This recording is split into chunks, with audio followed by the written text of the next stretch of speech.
Makadi yenyu mafanzi edu. Indonzi kudza naigichi. Asi vazhinji munondiziva samai tata kana mai shero. So tauyawo nhasi nechikumbiro che$2 campaign yedu. Saka tine maseries makakumbira makachema makati magumira panzira. Asi isusu kuti tikwanise kuenderera mberi nemaseries aya. Ndokunge imi matibatsirawo nema$2.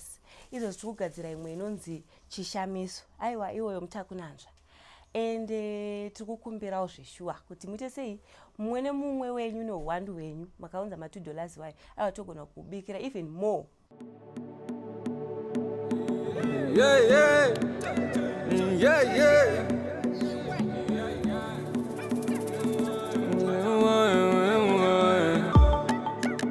Zoitwa mwanangu zizoendwa choita jese isu chotenda kuti chapepuka tichifema mweya wacho waipa wakuzarira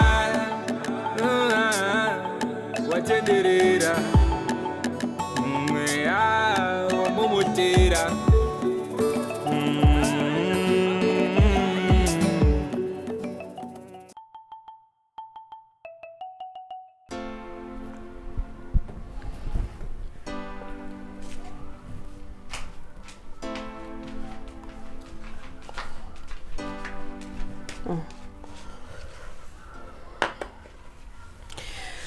Right.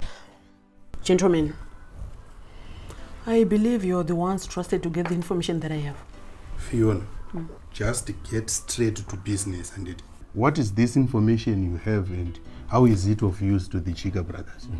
Okay. Guys, information is everything. It builds, it destroys. And I believe you don't think I'm stupid to just get the information that I have for free. I know. Of course. Everything has a price with you. I don't need paper. I have enough of that. Chandrungo daini in my shares, properties, businesses, you name it. Only. Okay. Maybe we'll put that into consideration if this your information is worth all that. Right, Amana. You don't have the whole day. All right. Now I need you to sign this. Because I won't be fooled by word of mouth. You sign. Okay. Okay. If you think I'm kidding, then be my guest and leave. And I'll just sit down, relax and enjoy while Mr. Mari takes you down. And please, when you leave, take my condolences with you to your bosses. Fiona. You only supana party school one. Exactly. Good. 5% shares in exchange for the information that I'm going to give you. All right. Good.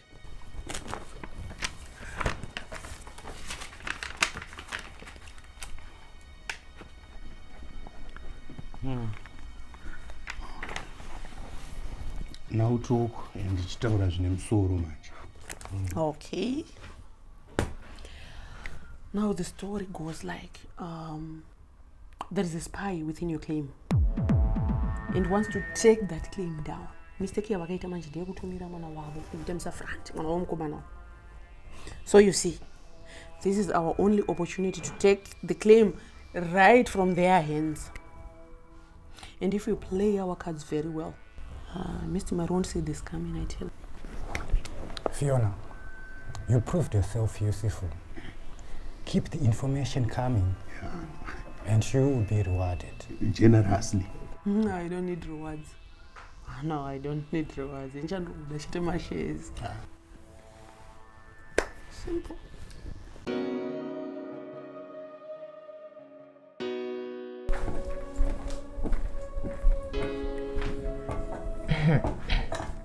Good morning.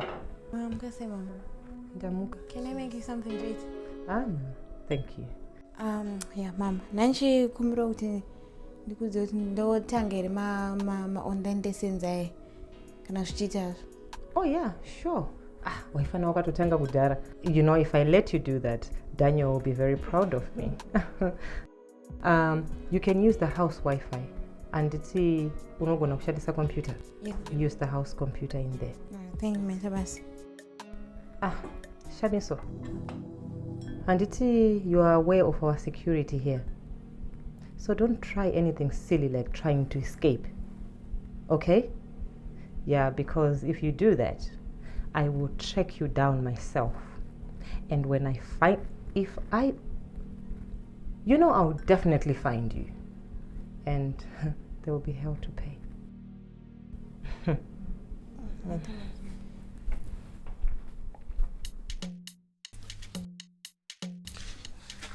Andrew. Yes. Right. Asi mudzimai wako hapa ari wakarara mujeni ndavudza ko asauzinyanya here shamwari ubva kusiya uchiuya nemadrink aya handikanongouyawo here ungoitawo semunhu wechidzimai taure zvenyu blazi kana shona nditaura kuti mushamukadzi mimi ndimi henyu maakutongodhipisa inini nemunhu hamutoziyana tunokwira tuchidzika wanguka saka iwe kutaura kuti ubva paya situation ichingori tense akomana dira ikoko ini mazuva ano nditori sober sense nekuda kwenhau idzodzi ndisi kubata kana aukawo but maonero angu ka uyu mukadzi uyu wamutadzwa dai watomboona kana hama dzake kana baba muninawo vanogona kuyananisai ndo pacho ka pari kunetsa kozi inini nevana ndiso hama dzake ndotomboti ndakagumbuka paipaye ndombogaya kana kumusiya but ndakazotarisa vana ka unotoziva kuti apa ndindega ndokwanisa kumira naye because pahama dzake veukama vacho vese handana hwani wandotaura naye saka nai mukoma imuri kuti munhu asingadiwi kana nehama yake kana hwani imimi ndii munozokukwanisa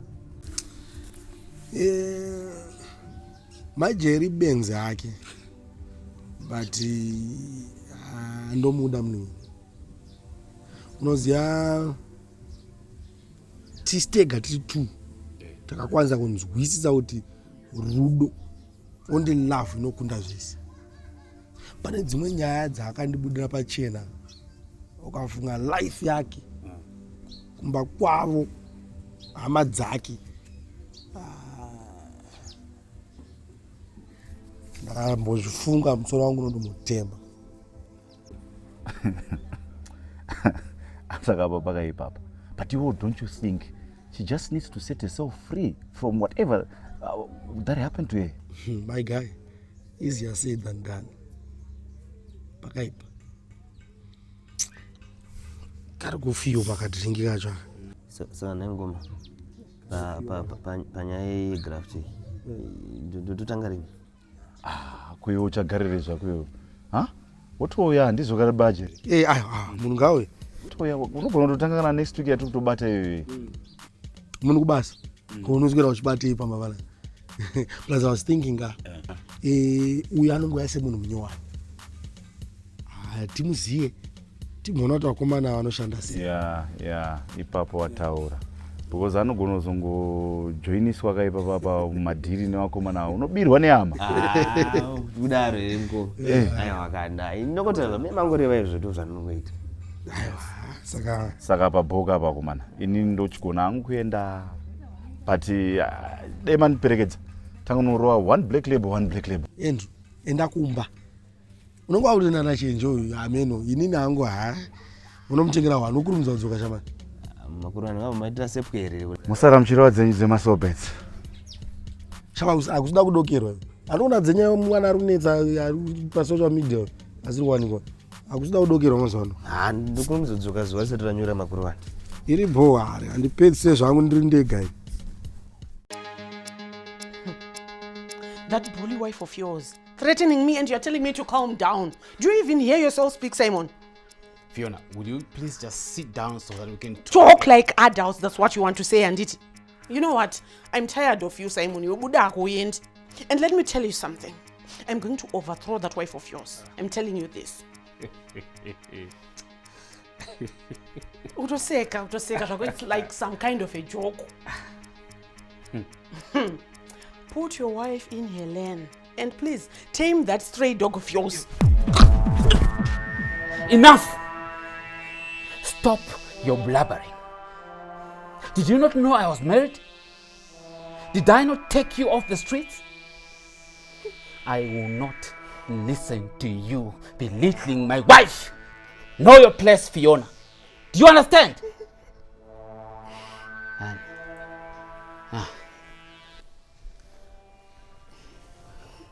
if we are clear, then now you can tell me what you're up to. I'm up to nothing, babe. I'm just frustrated. I can't even call you whenever I want to. I can't have you whenever I want to. Plus, unaenda my trips, my business trips with your wife, and I'm not involved. And you are not involving me in those. Easy, baby, easy. All right?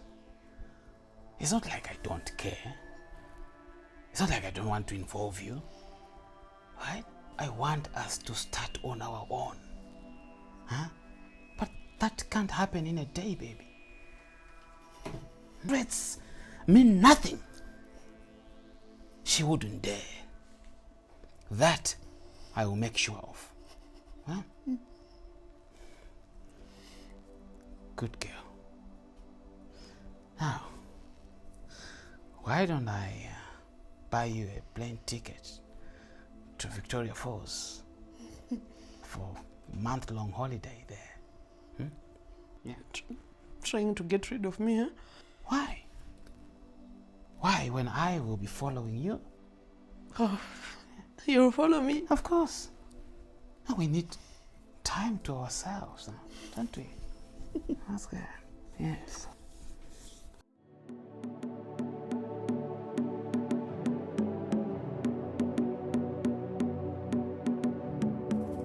Lucy, Mama has made it very clear kuti Daniel will be out of town for some time. Saka, any silly mistake from me, I'm dead.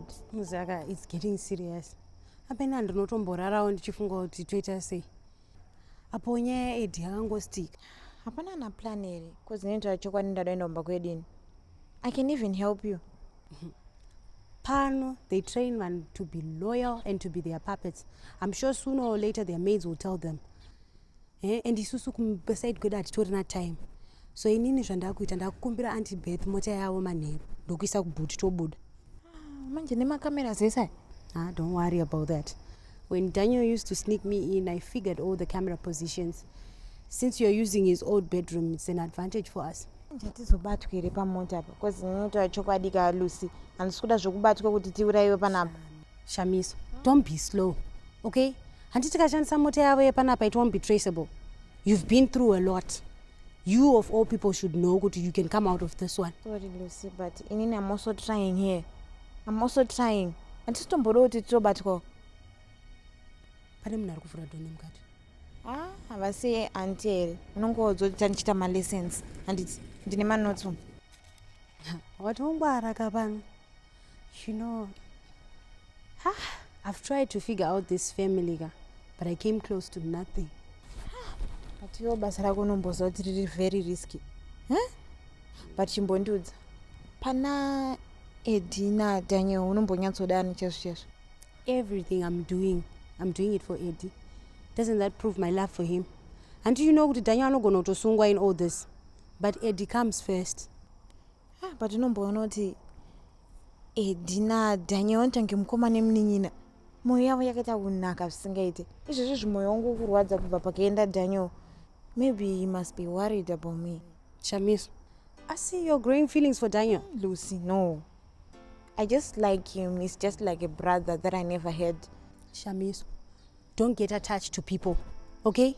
That makes you naive and vulnerable. Especially you of all people should know that. Anditi, you have no one except for yourself to fight for you. So please, focus.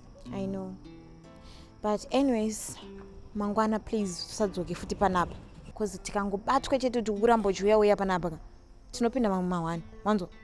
It's okay. Nganditofonera anonzani Auntie Beth. Ndivaudza kuti ndandatouya kuzona ivo pano. Okay, please take care of yourself. It's okay. Kandifona. Hello? Hi, Auntie Beth.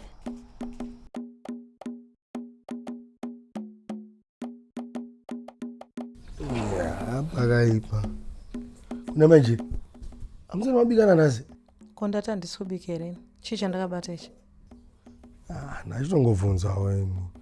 Amuna pesa wachikangwaya. Makurwani.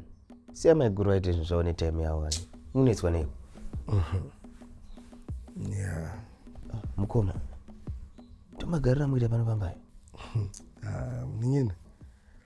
Mfunga akoka. Saizvinozvinini I'm tired. Ndaneta manje. Umukadzi adatondisiya ndafa. Ingave marriage here. Ingave marriage here isina namufaro. Kana one day zvaro. Ya, pakaipa. Aiwa but tundwari. Ndinotaura nawo kulesi. Iyi nyaya inogadzirika. Yeah. Good luck on that one. Utoshinga. Maiguru wako wakakuteerera. Vatototi naMwari. Aiwa ndotaura nawo.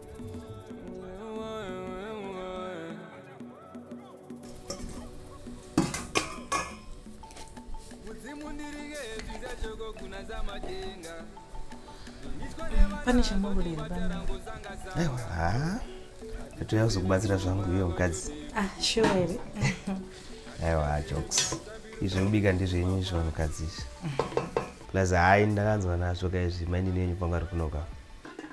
Makatoshinga bamunini. Varume vashoma vanodaro munoziva. Ndo rudo rwacho ka. Hanzi love conquers all.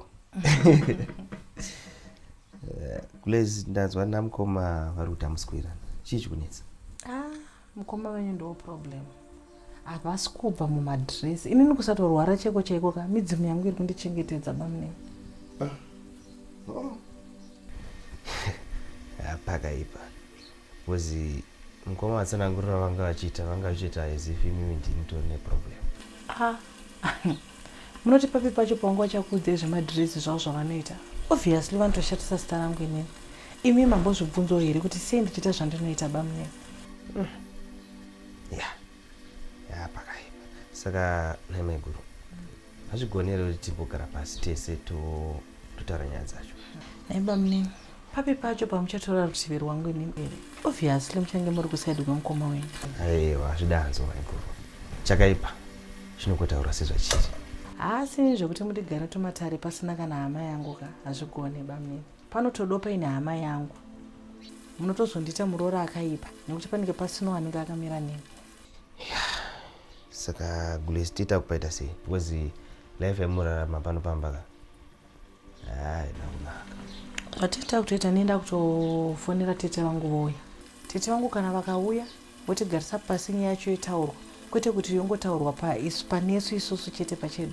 Kana mati tete vanouya at least totiziva kuti tarwisa. Ko zvinozorwadza kuti imba yenyu yoparara nezvo zvatokwanisa kugadzisa nekutaura. Aiwa it's okay bamunini. Tete vakauya nyaya yacho toigarisa pasi hunge baba Jerry vachona vachinge vabvumawo. Aiwa mukoma nobva. Ati bamunini regai ndipedzise mamanje ndenda kutouya nechikafu. Awere wakuita semafaniwe ndombotsvaka mumwe ari nani here unomboziva ndokudawere kana unomboziva uzonodawere wakuita semafaniwe ndombotsvaka mumwe ari nani here she calling herself baby sit down anti ndozviita on my own mudai mese ndimu background. Woo! The princess is here. Hey. Please stop calling me Princess Rivo. And don't flirt with me. You know it's never happening. Now that's cold.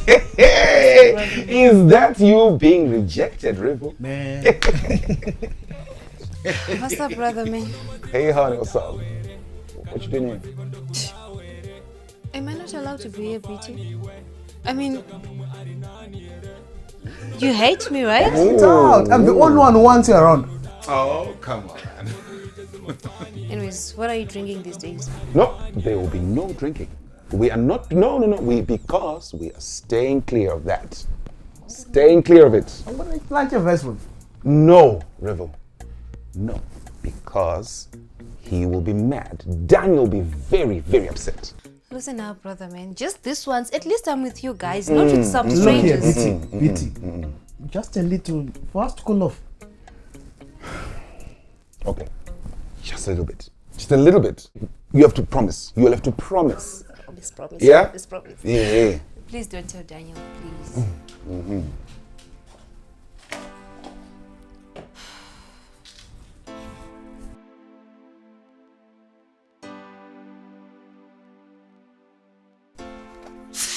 Oh! Ooh. Again. See? So, Beth, on the note, I mean, like, let's face it, let's be real. I was thinking, one song. Trust me, it will come out nice. Sounds like a plan to me. Oh, don't tell me about that 1 million views in 24 hours. Yeah. Dude, that was mad. Okay. I will be leaving and I'll be back in an hour, so I'll see you just now, okay? So, easy on this. Easy on it. Don't worry. Easy on it. Beth, you are not going to drink and drive. Actually, wait for me. I will take you home. Yeah? Okay. Mm-hmm. So, numbers are growing every day, Beth. And my fan base is so good because my music is so good. Numbers are escalating. So what's happening is my fan base, you're in the age group of all ages. Music to the world. Oh my god. Can we have something to smoke, chat? Demons come and go. On a mission, one reflections on my soul. Don't act like you don't know. They got you standing, wanna leave you on the floor.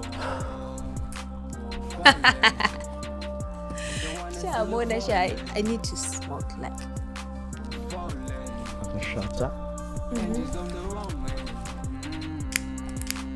demons come and go. On a mission, one reflections on my soul. So they say, live fast, die young, but that's not how I plan. I'm my own architecture, on my drawing board sketchy. I'm gonna float like a river as I go on. Then you wanna believe like a soldier, I will shoot. Blow your mind as a hood. So be like me, baby.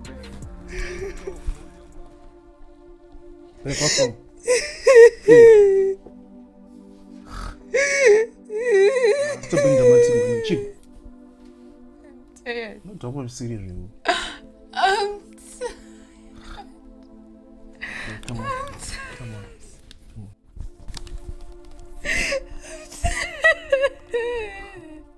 The government of Zimbabwe has set out a board that will investigate on the increase of crime, drug and substance smuggling and corruption. It aims to start with authorities that have been recently accused and reported to be taking part in such misconducts. Well, this only means one thing. Takufana to beef up security than ever before. Yeah. Just tell Daniel to take care of it. You don't pressure yourself. Because with the campaigns are taking too much of your time already. Yeah, well, Daniel. I think takufana kusecure beskwa Henry neku studio and also ku warehouse and it was what kune stuff. And we must be careful to make sure that this time we're dealing with top officials and avoid dealing with the Chika brothers because it's now deadly and we can't risk it. Yeah, well, that's the least of my worries. Anyway, Unuzoti, it's so hard to get on that board. Huh? And this means whoever is now leading that board is someone we are not familiar with. And that's very dangerous for us. Yeah. Worry not. I'll send Daniel along with Beth to make sure that they secure everything. But this time, we're not just dishing out orders. We have to be there when they're being carried out. You're right. And, I think Ukuku studio, we now need to keep it clean. 100%. Because if ever these guys think of attacking, I'm sure that's the first place they'll go to. True. All right, come here. Let me help lessen some of that burden. Oh, someone is in a good mood, huh? Ngizophatha mshenda kuzoti pari kurwadza. Okay. Ndipo ira. Apa. Ipapa. Ndopapa chirwadza.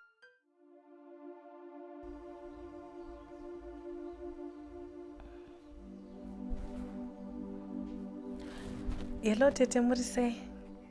Ndipaida. Tete. Nanchidoka kuti musviko wokumba kapane nyaya iri kunoko. Aiwa, don't worry tete. Imimi chingouyai.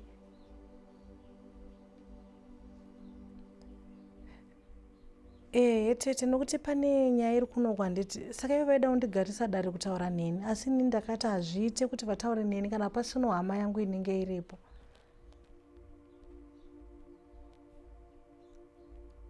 Tete imimi chingotsvaga yekuuya chete zvimwe zvese tinozozviona kana mauya. Saka ndokutarisira makuseni handiti. Alright tete hazvina kuipa. Munongouya henyu masikati acho iwayo. Then tomirira baba Jerry kusvika vauya mobva mazogara pasi motaura nesu tese tete. It's okay tete maita basa saka ndokuonei masvika mangwana. Alright. Papa tete.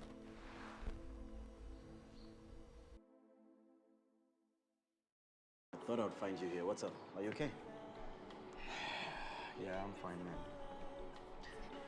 Anyways,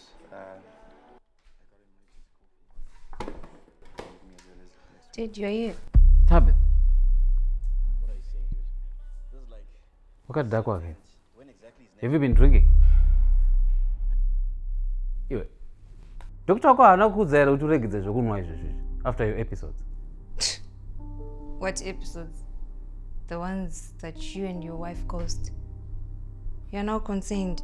For a 24-year-old to be this reckless. Reckless? I'm reckless. But when it comes to handling your dues, putting your business in order, this 24-year-old can manage. But now when I want to do my life, fall in love, oh, no. That I'm reckless. Nobody's good enough for you people. I bet even if I were to bring Jesus himself, you would not be good enough. Hey, shut up, man. You're drunk, you don't know what you're talking about. Oh, I know what I'm saying. You're just a puppy following behind mommy's back like all of us in this house. You don't make decisions for yourself. You could not even stand with your blood. Where's Spider? You're so weak! You are Farisonzoga. Watch your mouth. I don't know what some room. Do you know the sacrifices that we made for you? Huh? Your education. Ah! Stop it right there. Your stupid education. So you groomed us to be cold-hearted bastards, just like you and your wife. Who hates you? You bring mystery to your own family. And now, none of the relatives wants to associate with us. Because of this nonsense! Bulamno. Ipa!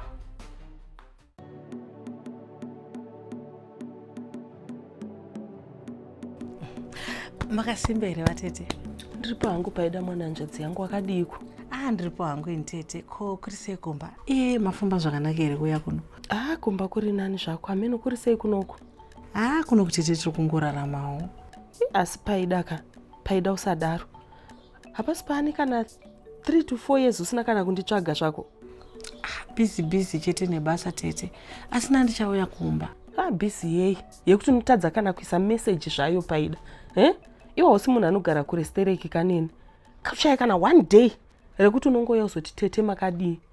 Dai usina kuwirwa nedambudziko rakuwira iri waiuya uzonditsvaga iwo.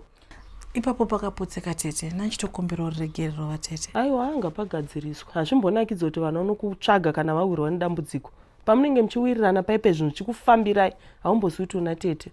ndozvigadzirisa tete. Aiwa pagadzirisa plus paida communication nehama chinhu chakanaka. Ko ukawana chinokuwana uchingori wega nemurume wako unoita sei? Aiwa ndizvozvo chaizvo tete. Asi ungoti ini ndakangozodzwa kuti ini ndongozvionera nhamo yangu nemhuri yangu. Unozotete pane pandakamborwara I think like 4 years ago. Ndikafonera dad. Dad havana kana kudaira foni yangu tete. And he didn't even respond kana kuti nditsvagwa kuti paida ambofona rega ndifone back. Ya, ipapo ndo pari kunetsawo nehama dzedu idzi. Kana neni nehanzvadzi dzangu. Izvozvi ndakatozotsvaga banguru wako ndichingotambura nevana vangu vana Edha. Azviona katete. Sa hazvina kumbonaka paukama chaikoka. Hapati kudaro isu vamwe sechiri kadzi dzinotambura kudai. Totozeza kufonera vanhu. Vanhu vanonga vakungofunga kuti tiri kuda mari. Kungoti kana uri wenhamo tete. Hapana kana anotombokuona. Asi hazvimbodi kudaro. Isusu tinoziva kuti hama dzinowana dzedzi dzofanira kuvhariridzirawo vanotambura. Kuti nyika isazonongedza nekuseka kuti honai avo vanowana asi avo vachitambura. Aiwa tete kungoti rudzi rwedu unotoshe kuti rwakanyatsomira chichiri chaizvo tete. Asi ivo banguru pamakaona vari sei avo banguru netete? Aiwa vari raiti zvavo mazono kana kumba vari kuuya ndo vari kutondibatsira kakufambira nyaya dzaedhidzi. Plus takagara meeting tikufanira kuenda kumusha munhu wese tifambire nyaya dziri kutaurwa nanasekuru dzinoda kugadziswa idzi nematare avari kutaura. Dai zvikatodaro tete munenge magona. Ina handina hama zhinji dzandinomboziva kaini tete. Saka tikatoendo we'll get to see them tombokurukura tichitaura zviri pamwoyo. Saka regai ndiona kuti ndakuitirai kana something to snack hanti.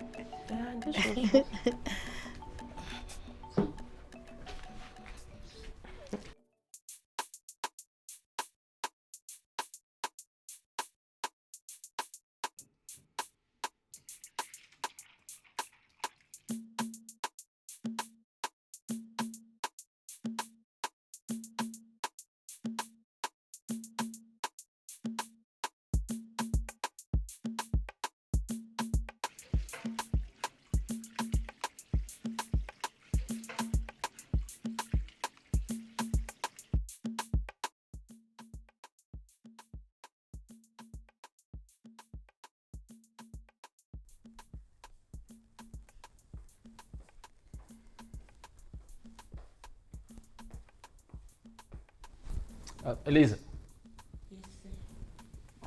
Se. Unoramba uchingonditi se.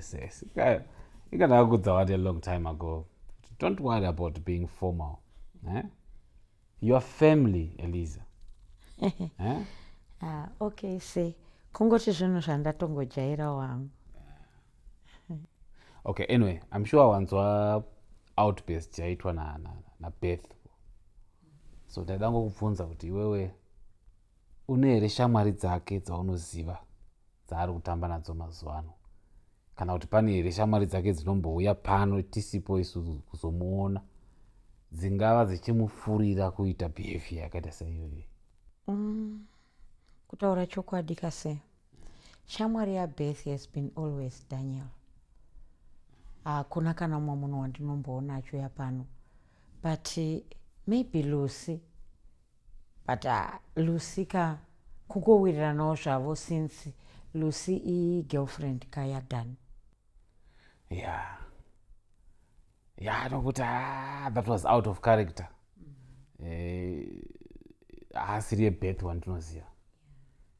And you see, anga akatodhakwa zvokuti kana akudhakwa manje hatiyazivi kuti is there something else that she is doing tatisingatozivi. Otherwise vamwe ari kutoita zvinhu zviri wese kupfuura kudhakwa kwaari kuita ikoko. So iwewe I want you to monitor her. Monitor her and taura naye, because these days inini namai vacho hatisi vavengi vake vakuru zvokuti hapana chatotaura chaanoteerera kana kuti anoda kugamuchira mazuva ano aya. Saka iwewo unokwanisa kumonita nokutaura naye. No, thank you sir, ndichaita saizvozvo.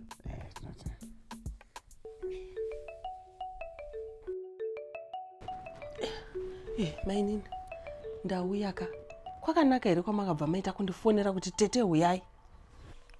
Tete muchiona ndakakufonera ndichikushusha kudaro ka zvina zvinombomira mushe tete. Imba yangu yakutoparara ndakatarisa kudai. Chii chanetsa name inini? Kutaura chokwadi tete. Ina ndomboziva kuti chii chinoitika pandiri tete. Munoziva ndinoita kunge ndine mangoromera kana kuti nditi ishavi rinoda ndisagara nemurume here. Ndinoita kunge pane mhepo inoyechindigara so tete. Paida, nyatsotaura nyaya yako ndakateerera. Chii chanetsa? Tete, inini I get made over silly things. Zvokuti ndinozongoerekana ndakurova baba Jerry. Tete, inini murume wangu ndomuda zvokuti dzimwe nguva marovera andomuita ka anotondityisa inini tete. Anototadza kuenda kubasa akazvimba musoro enda murova.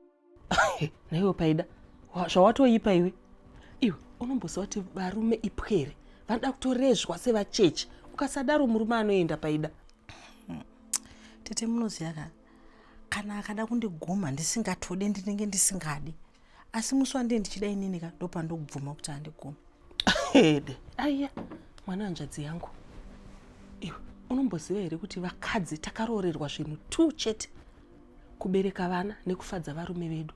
Ukasazvigona izvozvo unorambwa, marriage inopera. Tete, munoziva ndonyaya yaitotaura yedivorce iyoyo musomo. Saka nayo Paida, uri kundiudza kuti iwewe wakutopiwa divorce nekuti unorova murume. Iye munhu waunoda unomurova here iwe? Tete, kutaura chokwadi ka inini I love my husband. Intora sure ka I can't even stand a divorce church. Tete, chimai drink.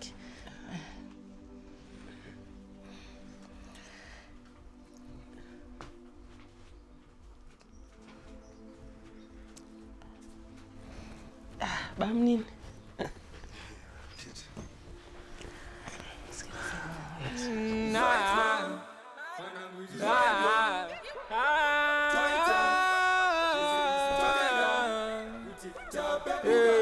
Kaula Chishamiso. Mari baba Chishamiso. Madam Organizer. Uncle Tonti.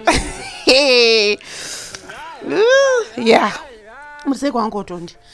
Ini kumirira kuti munhu achakasika kuuya. Mwaziva kuti manonokera nyaya isusu kana tatanga business, we mean business. Very sorry, but pane tumasumosimo twachingoda agent attention yangu. Makuita madhiri enyu kai pasina inini, maundijamba. Maya, inga unozawani kuti iwe ndiwe bobo mlife mangu. Ndikujambe. Organizer wangu. Avisati setse zvangu.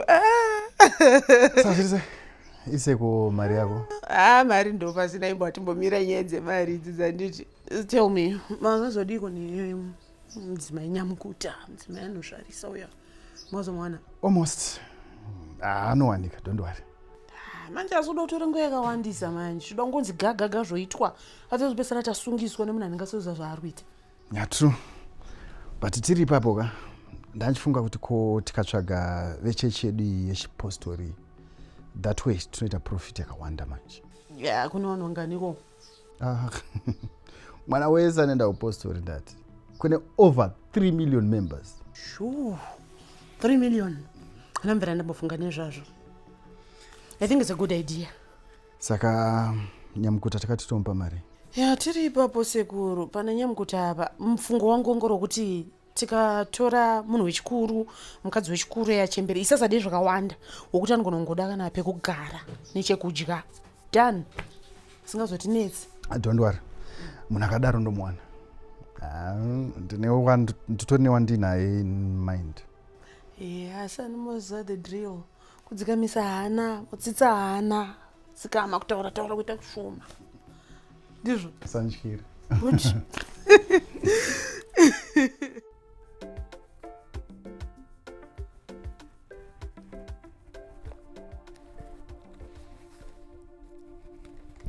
Hello? Daniel, do it. Yes, it's me. I want to go home. Shami, taurira pass. Apa unani? Make sure no one else sees you. Ndindega, I want to go home. When I come back, don't see you. I promise. Tabitha kati ndipe panapa as soon as possible before I witness any murder. Usamtedzere. Akuda kukutyisa chete. But I'm coming, please. Calm down. I just want out of here. Please, just come back and take me. Okay, Chishamiso. Kuno who is not taking time. I will be there in 3 days and you can go home. Ndikuzvinzwa hangu but ndida kuenda kumba. I know this is hard for you, Chishamiso, but please, don't try to run away. I don't. Chishamiso, don't cry. I'm coming back, okay? Shami. Uchiripo ere? Ukundinzwa? Shami. Please, listen. Chishamiso.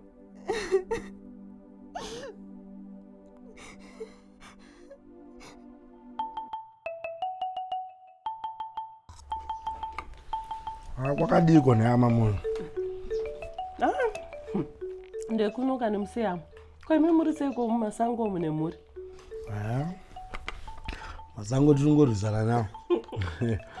Ndivaya tiringorwisana nawo muridzi. Idzo zamangoona idzi. Tete. Avandi bamnini wangu vanonzi chenjerai. Munenge nababa Jere. Bamnini avandi tete vangu vanzadzia baba wangu. Tofane kuziva tete. Aiwa nesuwo bamnini. Aiwa ndimaona kunakidza kwazvo. Bamnini vauya indabva ndauya pano. Aiwa takutoda kamuchati.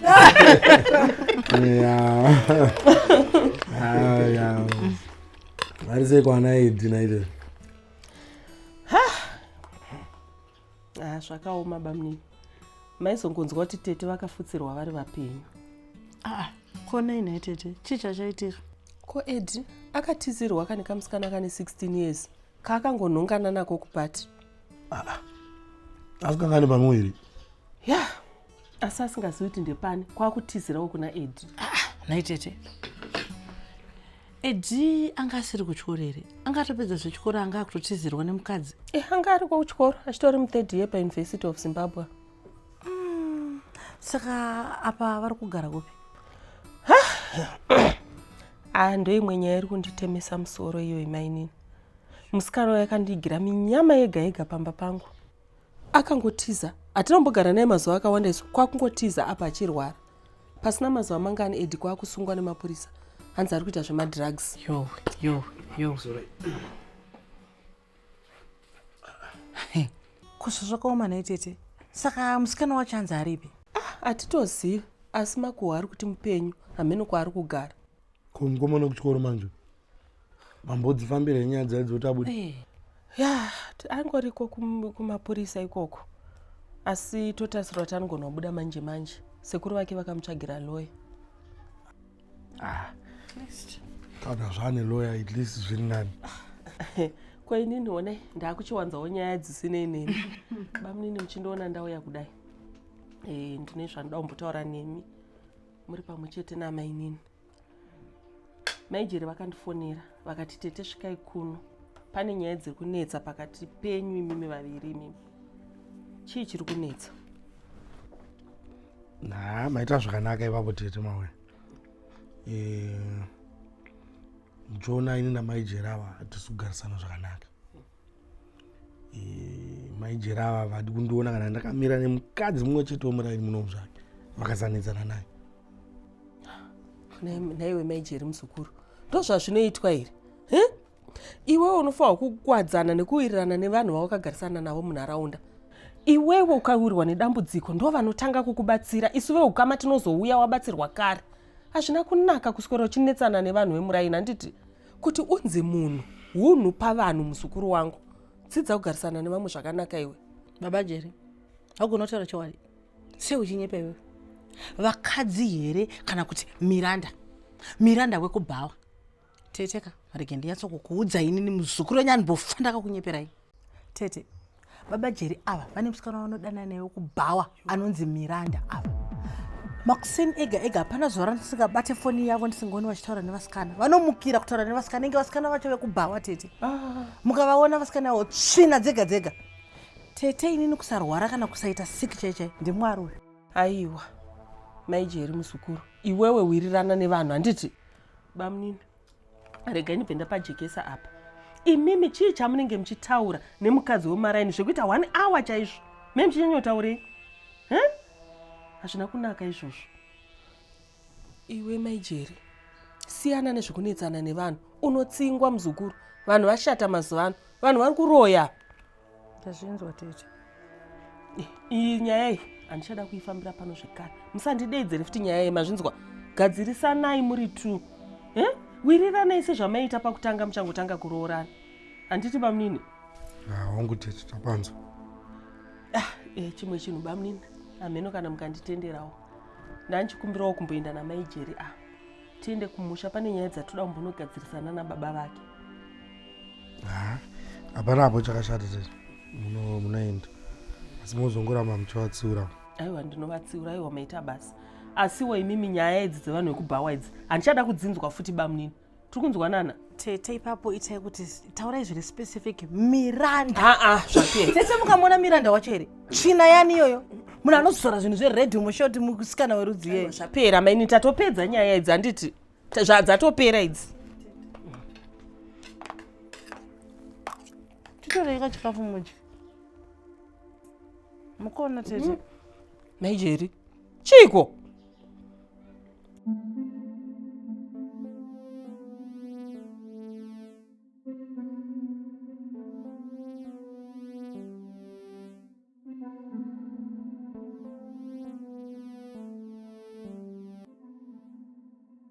Sylvia. Have you spoken to Tabeth lately? No. Hans Gudi. She said a lot. And I'm very worried about that behavior. Because the next thing we know, she can just go out there and start blabbering nonsense. Is that what is worrying you? Ko, just put her back on track. That girl should know her place. You think I haven't tried? Oh, I know you, sweetheart. You probably did. Rubbing her shoulders and kissing her cheeks. She was wasted. And what she wanted was a fight. She said we groomed them to become this insensitive, cruel and cold-hearted kind of people. You know? To such an extent that she even called me a weak father. That was harsh. You see, Ababana were Jades aesthetic. And now they want to be trouble. But you know what, honey? Just give her a punishment and let her know who is the boss. That's what she said. You know? That we've failed with their upbringing. And that Isusu were the worst parents ever. Well, she wouldn't dare say that to my face. I think we should sit down as a family and talk about this issue. Because I think somehow we also have neglected them for money. But it is that Manika that is giving them this life. She even talked about Paida. How dare she? Chicha knows when she gets kana Paida. Apanaka. But you see, they assume that we let her go. And that they too will be let go of. There is no way in hell that I'm allowing that. Daniel and Tabeth will stay here with me. And they should just forget trying to run away from me. Never. It's not going to happen. These kids. Kala Jades and Agabokuza, your soft parenting. I don't know, sweetheart. That's what happens. I don't know. These kids are doing Nice one.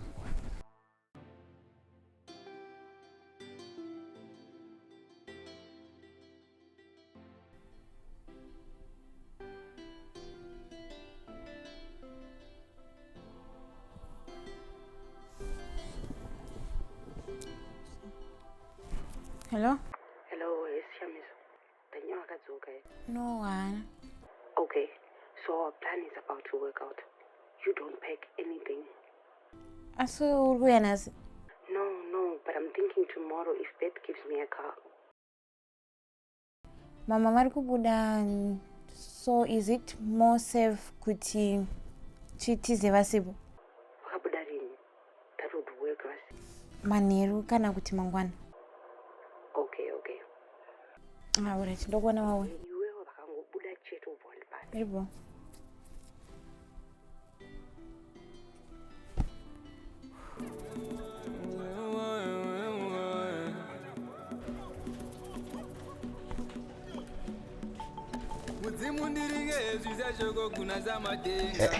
Kogulesi, mafunga obo? Bamunini, ndakumboenda na tete. Asindodzoka hangu. Manje tobikirwa nani manje? Zvakanaka itete mufamba zvakanaka. Alright, Bamunini. Bye bye. Wamufambe zvakanaka tete.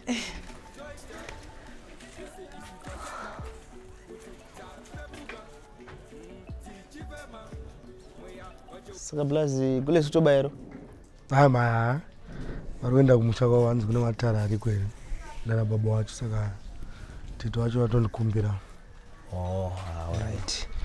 Tomborowa relief stress because zvakaoma. I hope vari kudzoka maiguru wako vanenge vachinja because vakasachinja initone chimunhu changu ende chimunhu changu ichocho chakatomirira marriage saka vakadzoka chazvimafani zvavo izvo yafa kwavari tombodzorora taplanire kubika nawe.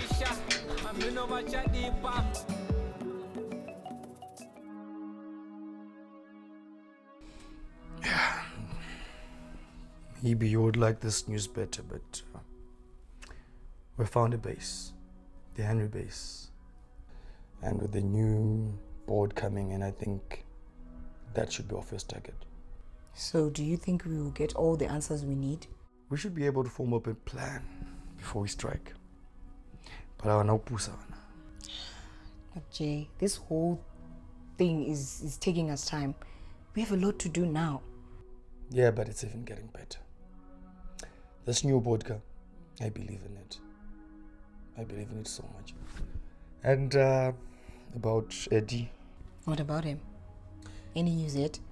He should be getting some jury this week or sometime later this week. They're trying to work with all the falsely accused persons. It's an instruction from the board. So what's the catch? So the new board is trying to work with all these falsely accused persons just so they can find if they know anything that might be useful for us. Okay. I get it. So Eddie akapomerwa mhosva yasina kupara. But aikopomerwa sei iye anga asina chaari kuziva. So they assume kuti iye ane know-how, and by giving them chances they can spill the beans. Exactly. So I don't know if it's going to be you or Lucy, but please tell Eddie to say everything he knows. He should not filter anything. I mean, at least that's the only way we can guarantee him coming back home safely. At least finally we have a board that is working. Anyways, you didn't finish about the Henry base. Oh yeah, so it's in this town. And it's one of the leading bases in selling drugs and hosting these wild parties. Who runs it, we don't know as of yet. But we assume it's Henry. We think Henry owns it. Oh, so now we have to look into all the Henrys in Norton? Maybe, maybe not. But honestly, I don't know how we're gonna go about this. But we will pull through. It's just a matter of time.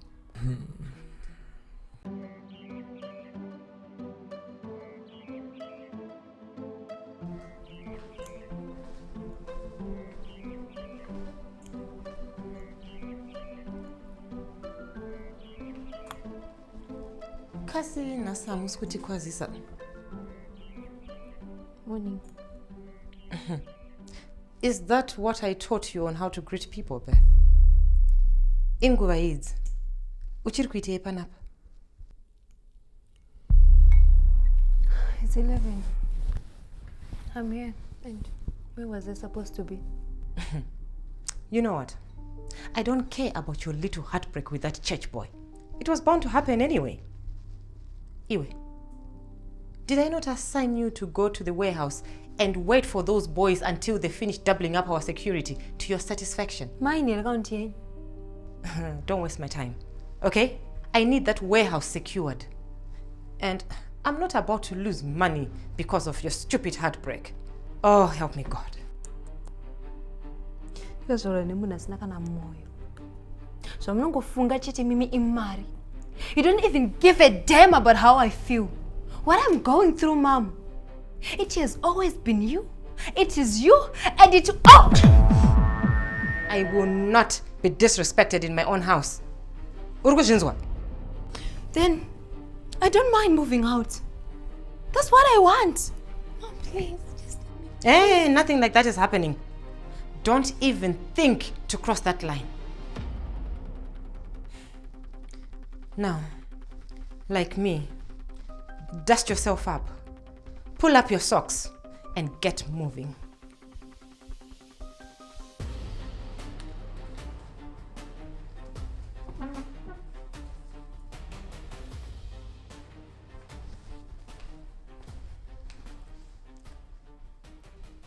So much of a good day. Yeah, Afiona. So is this business a real deal? See all of this. Now that answers you. You know what? I hope, Fiona.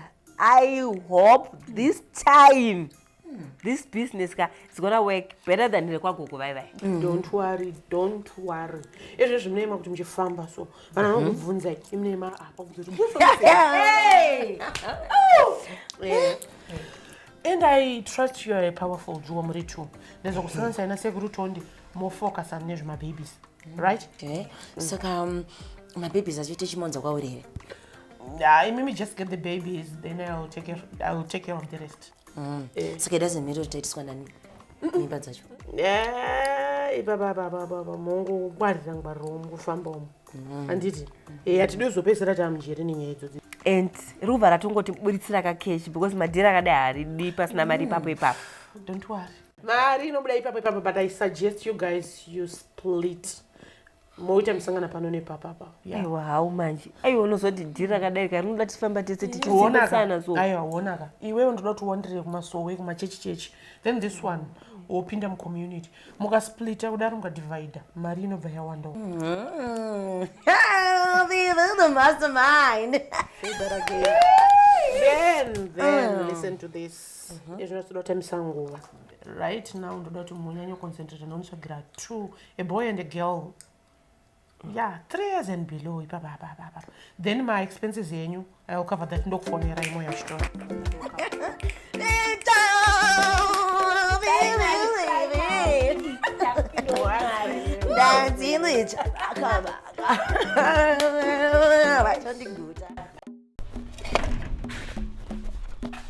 Asinyashaka zvamuita zvakashata asikana.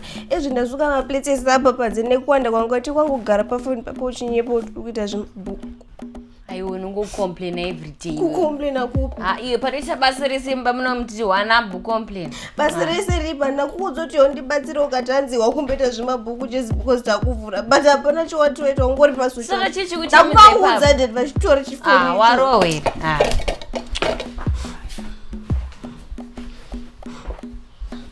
Mukuona kamwana wedu.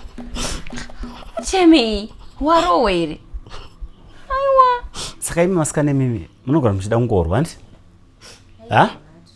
Chimborwa iwo right ndakakutarisai. Tete. Amenonyeje yaenda mutsukushi.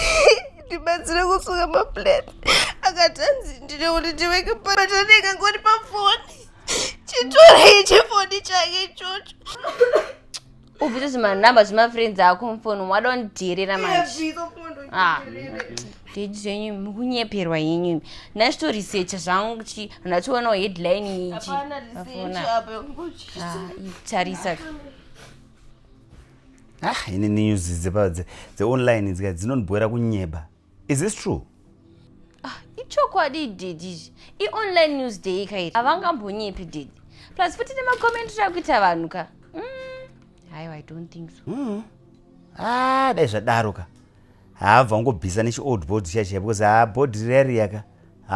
It was rotten. But by the way comment vanhu, havangambonyepi. Dai zvadaro nyasha. Saka ipapa kapa ndakubva ndatoenda kunona mai Mangena ndinzwisise kuti zviri kunyatsonzi chii kupolisi kwacho. Posa ini zvikundirambira inini kuti Ed ainzaita zvema drugs. Sure. Chishamiso akadzoka. Ed wodzoka. Vanhu vangatombozorori. Because Iyambofonewa here Chishamiso wacho. Anombobvira fono. Kuda kuedza kumufonera, haifoneke nhamba yacho. Nekuti akandifonera iri private. Chishamiso. Uri kuona busy yandapinzwa naChishamiso nyasha. Idze kuzvibata vanhu vangu please.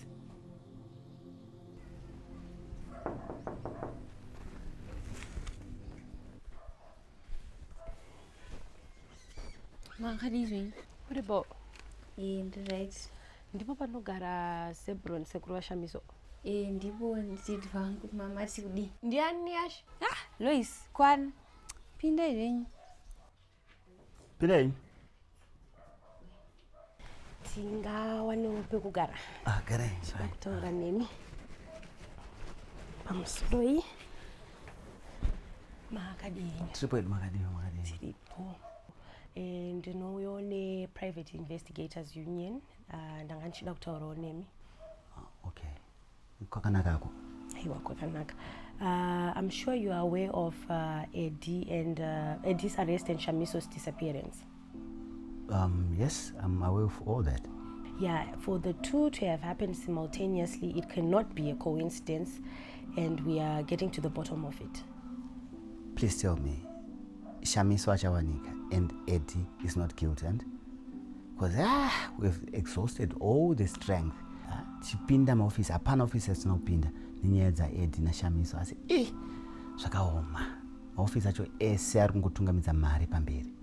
That's why the PIU was formed in collaboration with Fairness for Citizens. We are there to bring justice to the people at zero cost, but we just need your assistance. Saka ndokubatsirewo nini mwanasikana? Mutobatsirane pakawandisa, especially on Eddie's case. We really need your assistance any way possible. Kuchishamiso veduwe Chishamiso muzukuru wangu. So it turns out kuti Chishamiso was kidnapped. And she's a survivor. Your Chishamiso is a fighter, and we are working on bringing her home soon. Zvarini manje? Rini? Sekuti ipapa apa akangofona achiti ndikuya asi nanasi asati auya. Yeah, Mr. Zebu, the union does not allow me to give you all that information. I understand your pain and your impatience, but it turns out kuti Chishamiso has been in the hands of the most deadly people in this country. And Chishamiso, she's seen a lot, she's been through a lot. Inini personally, I'm helping her to escape. So, azvizotoro zuva rimwe chete asi she'll be home. Mangwana kana kuswera mangwana anofana akumba. Kana chiuya hake kumba ari mpenyu zvake, it's okay. Sekuti Chishamiso muzukuru wangu aona zvakawandisa. Chandiri kungoda ndechekuti adzoke kumba ambozorodzwawo veduwe. Yeah, asi ndaikumbirawo chinhu chimwe chete kuti kana achinge adzoka kumba, please give her time. Yeah, kana chingodzoka zvake kumba ari mpenyu chete hapana chakaipa.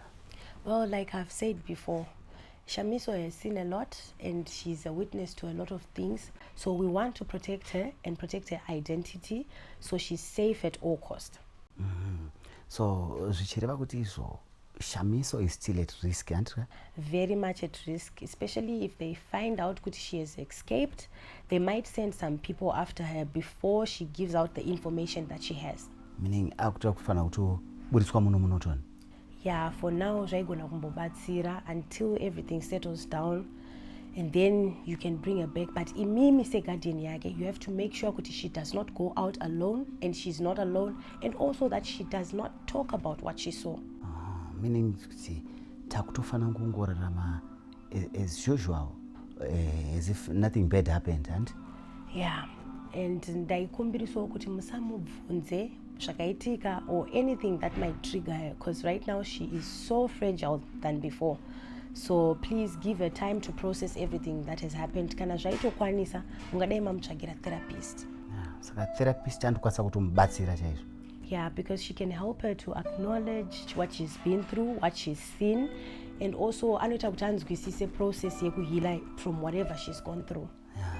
Aiwa, chatoti ndiudze ana mai vacho nyaya iyo.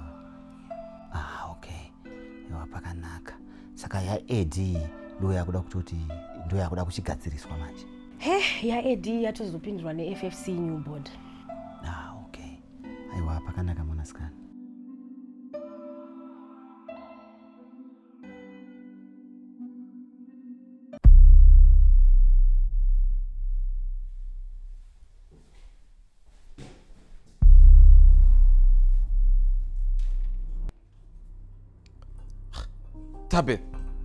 Tabith! Are you crazy? What are you doing to yourself?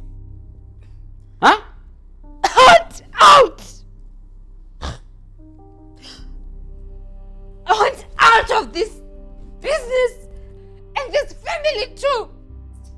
I don't want to have anything to do with this house. I'm so very done. Don't say something that you regret. Regret? Of course I'm not going to regret leaving this hell of a house. Do you want to know what I regret? Do you have time so that I can tell you what I regret? Come, you need to rest. You need to calm down and get a hold of yourself. I don't want to calm down or rest. I'm fine like this, Baba. Do you care? It's now that you tell me that I need to rest. But when I told you that my plate was full with your errands, you insisted that I work, right? With a heartbreak too. Didn't you tell me to work? I know. Why is Daniel as we speak in this house? So I'm now a puppet in this house.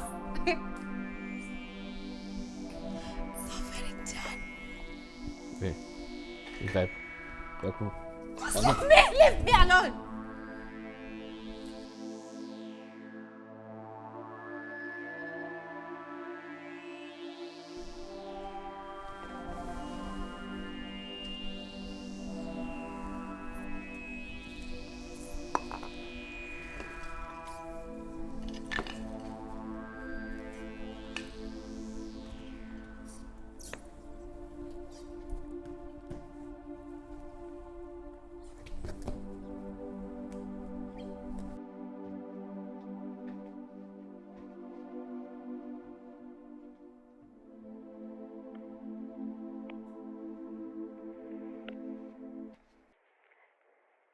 Chishamiso, nhasi handisi kuuya. I have important work to do.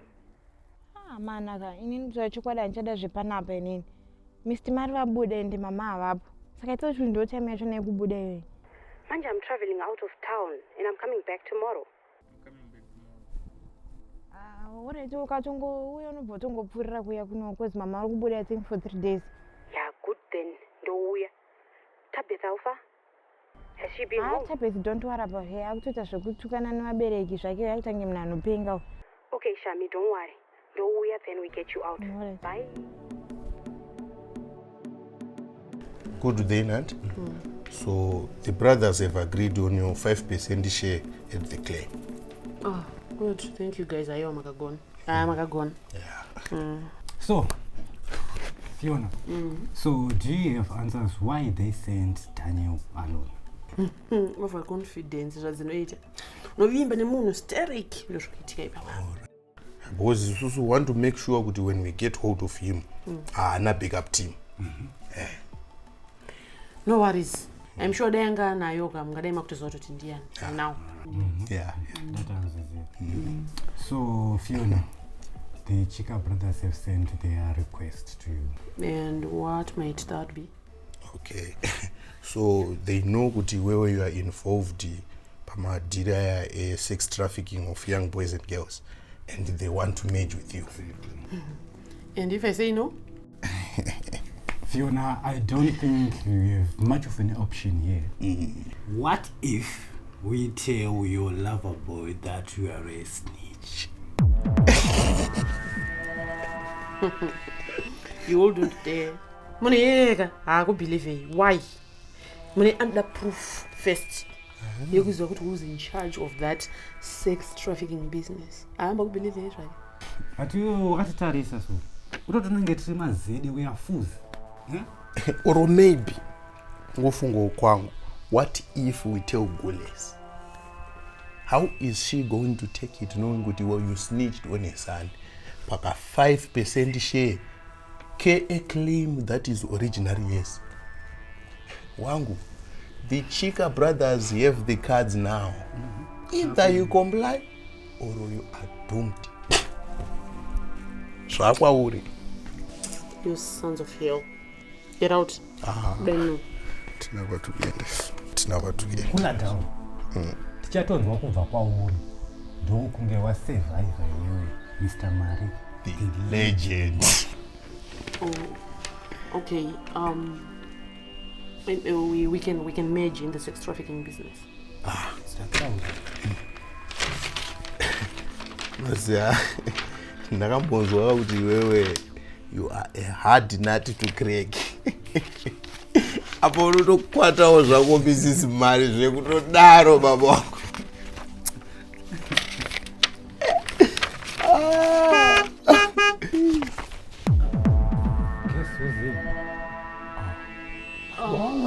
You can leave using the big door. Wait. But you must stop messing around with that kid, man. Fiona, stop screwing that kid. Mana mudiki uya uya. Zvakamwari chazvo. Miswa.